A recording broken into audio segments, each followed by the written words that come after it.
I'm here today to do a detailed walk around of my 2012 Nissan Xterra, and I guess we'll start with the exterior. So I just cleaned it up this morning. Spent about 2 hours vacuuming and washing and waxing, and this car is meant to get dirty, but it does clean up pretty nicely. So I'll just start by walking around talking about some of the features that come with the car and stuff that I've upgraded. So passenger side, walking around to the front, the first thing you'll notice is a light bar on the front, 24 inches. Works well, works great on the back roads. I've upgraded the headlights. The headlights are brighter, and they're LEDs or Xeons, I forget what they are, but they're brighter.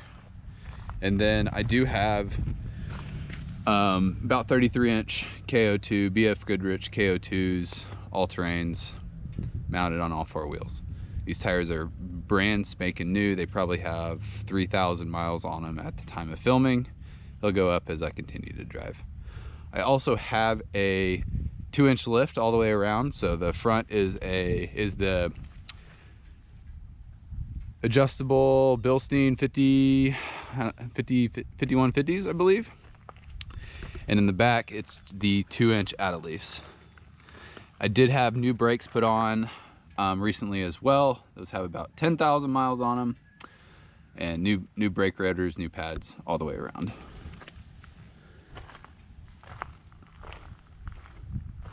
I've installed a trailer hitch myself.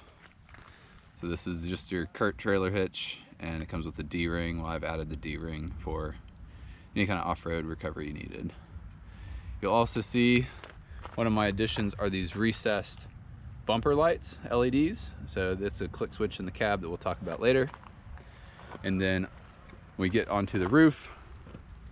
I have some custom spreader bars that are just unistrut channels with McMaster car U-bolts that have adapters for the diameter of the Xterra's stock running boards.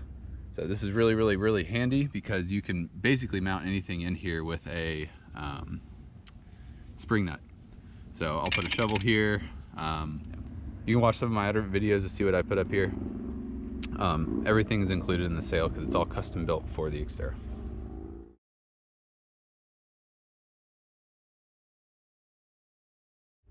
Here's the back. We'll do one last rotate around.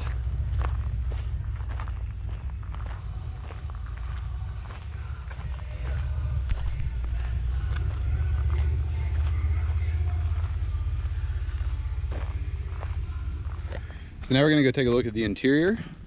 It's pretty stock, at least in the front two seats. So not much to highlight other than there are two switches here. One is for the recessed bumper taillights, and then the overhead cooking light. And you can see that it's got cruise control and the 4-wheel drive low transfer case. I do have an aftermarket head unit. It's a double wide or double stack, whatever you call it. And probably could have done a better job installing that, but it is what it is. A recent addition, small but mighty, is a level. So when you actually are camping, you can see how level you are. It's really handy setting up. And with the head unit comes with a mic, so you can talk hands-free. I think that's about all that's different up here. Oh, there are all-weather mats, which are really nice when you're dirty. So the main attraction, I think, to this car is a fully custom camping conversion build out. It's in two separate parts, and a lot of my other videos go into really good detail on this, but I'll go over it in some detail here.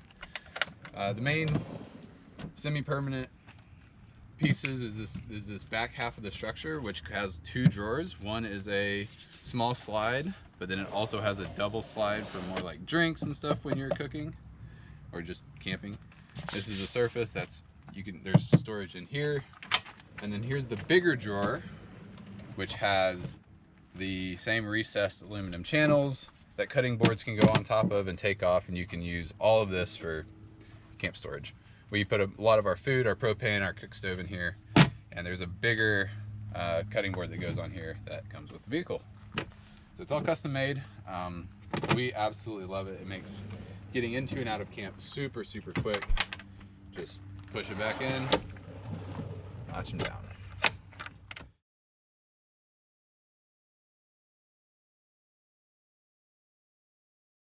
So if you also know the Xterra, you know that there's actually storage underneath this area above the spare tire.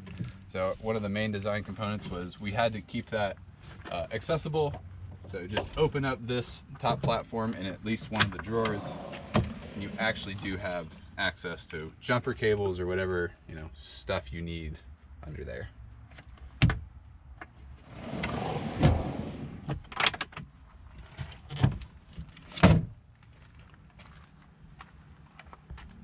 So when we're using this for camping, you can check out the other videos to really see it in action, but it's a 3-inch memory foam, queen size. It fits perfectly in here. And cooler goes on the right side, and I mean, there's just so much room. It's so nice. So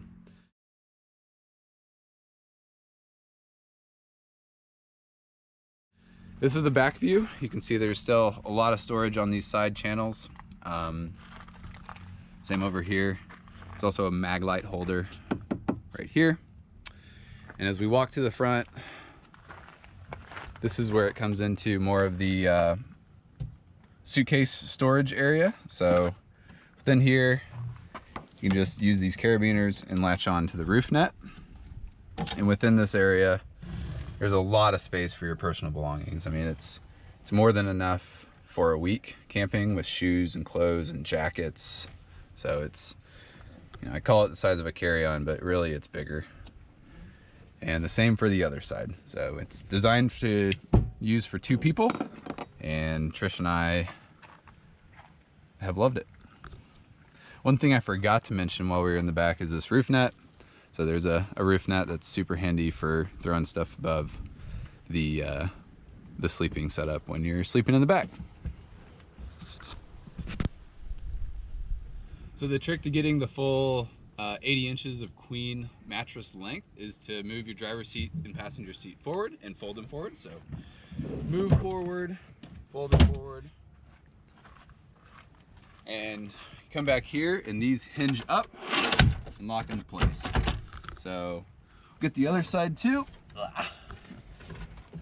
Yep, there you go. Locks into place. It's a very, very long, comfortable queen size bed setup. Probably the last video we didn't have these locking hinges, but now we do, and they are a awesome upgrade. So, and when you're done, well, when you're ready to move on to the next campsite, there's 2, you know, pull tabs right here under.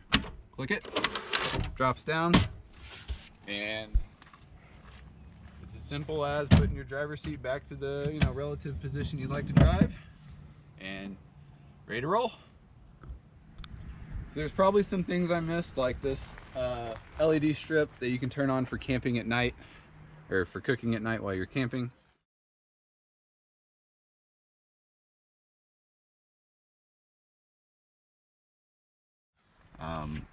Shades for sleeping to keep the car dark, and the water tank that it's not up here right now, but you can see it in any other videos.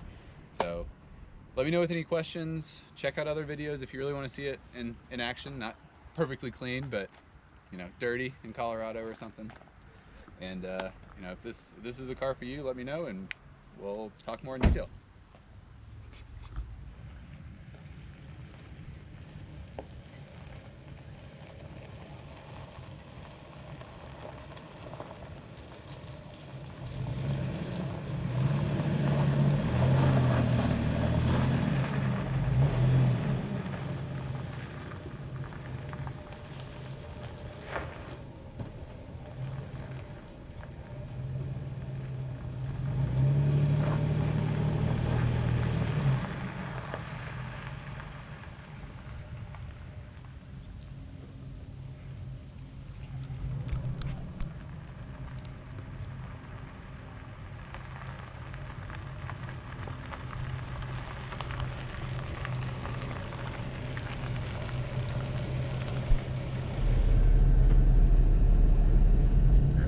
see, we're driving and the AC is on, so it's reading about 50 degrees Fahrenheit, ice cold.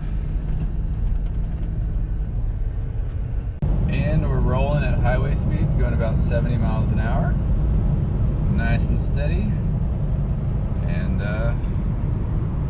that's the beauty of this car. You can take the tire pressure down to 20 or 15 psi and crawl over stuff in low gears. And you flip it back to high gear ratio and cruise back on highway speeds.